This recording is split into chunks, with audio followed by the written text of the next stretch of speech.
আজ শ্রাবণ মাসের প্রথম সোমবার। আজ এক বিরল যোগ সৃষ্টি হয়েছে। সোমবার মহাদেবের আরাধনার জন্য একটি অতি উত্তম যোগ। আজকের এই বিশেষ দিনে যারা সোমবারের ব্রত পালন করেন এবং শিব আরাধনা করেন, সার্বিক মঙ্গল সাধন হয়ে থাকে।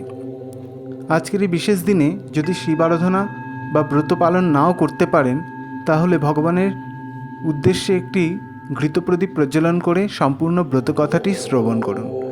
শ্রবণ করলেও এই ব্রতের বহু অংশের ফল আপনারা লাভ করতে পারবেন। শুনতে থাকুন শুধুমাত্র সনাতনী ভাবনায়।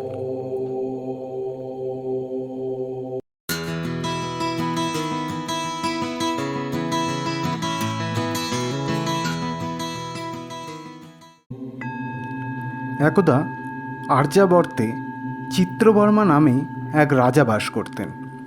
তিনি ধার্মিক ও পুণ্যবান ছিলেন এবং পাপীদের কাছে যমস্বরূপ ছিলেন।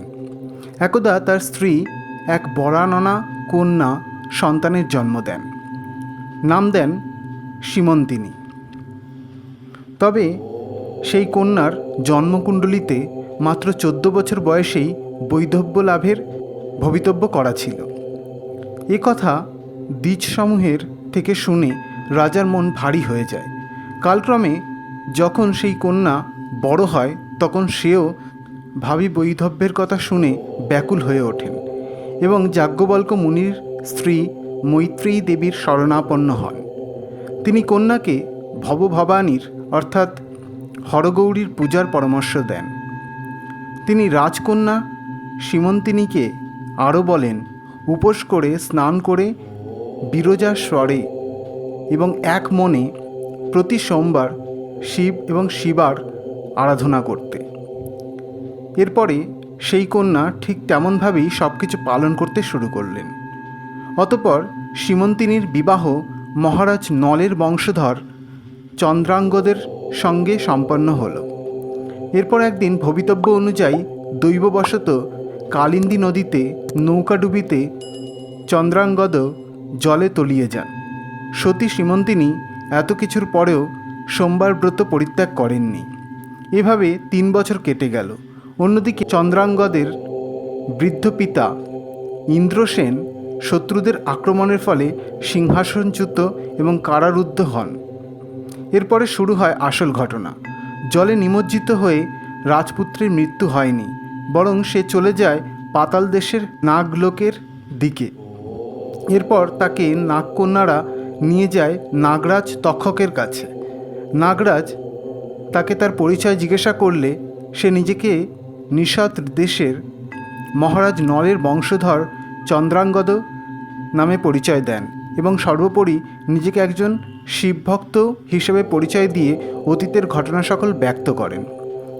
তার মুখ থেকে শিব মাহাত্ম্য এবং শিবতত্ত্ব সহ সব বিবরণ শুনে নাগরাজ তক্ষক অতীব প্রসন্ন হন এবং চিত্রাঙ্গদের অনুরোধে তাকে যথাসম্ভব উপহারাদি এবং বাহন হিসাবে কামগামী অশ্ব প্রদান করেন এবং তাকে ভূলোকের উদ্দেশ্যে প্রেরণ করেন। ভূলোকে এসে চিত্রাঙ্গদ প্রথমেই নদীর তটে স্নান করতে আসা শোককাতর মলিন চেহারাধারী তার স্ত্রী সীমন্তিনীকে দেখতে পান, কিন্তু নিজ পত্নীকে এই অবস্থায় দেখে তিনি চিনতে পারেননি এবং তিনি সেই কন্যার পরিচয় জিজ্ঞাসা করেন। প্রত্যুত্তরে রাজকন্যার সখীরা তার বৈধব্য, শোক এবং পতি বিরহে বিহবলতার কথা কুমারকে শ্রবণ করানোর পর রাজকুমার নিজেও নিজ প্রেয়সীর এহেন অবস্থার কথা শুনে দুঃখিত হন এবং রাজকন্যাকে বলেন তার পতি শীঘ্রই তার নিকট ফিরে আসবে। এ কথা বলে তিনি নিজের রাজ্যে পৌঁছে নিজ মাতা পিতা এবং মাতৃভূমিকে শত্রুর হাত থেকে মুক্ত করতে অতি সত্বর গমন করেন। তার আগমনের এবং রাজকুমারের সাথে নাগরাজ তক্ষকের সুসম্পর্কের কথা শুনে ভয়ে শত্রুগণ তার মাতা পিতাকে এবং সিংহাসনকে মুক্ত করে দেন। রাজা তার হারানো পুত্রকে পুনরায় ফিরে পেয়ে আপ্লুত হয়ে পড়েন এবং তারা সকলে উপলব্ধি করেন যে এক অলৌকিক ঘটনার আড়ালে রয়েছে একজন সতী নারীর চরম শিবভক্তি। চন্দ্রাঙ্গদের স্ত্রীর সোমবারের নিত্য শিব আরাধনার জন্যই এমন অলৌকিকতা সম্ভব হয়েছে। শীঘ্রই এ সুখবর রাজা চিত্রবর্মা ও রাজকন্যা সীমন্তিনীর নিকট পৌঁছে গেল। তখন চারিদিকে আনন্দ উৎসবে সবাই মুখরিত হয়ে উঠল।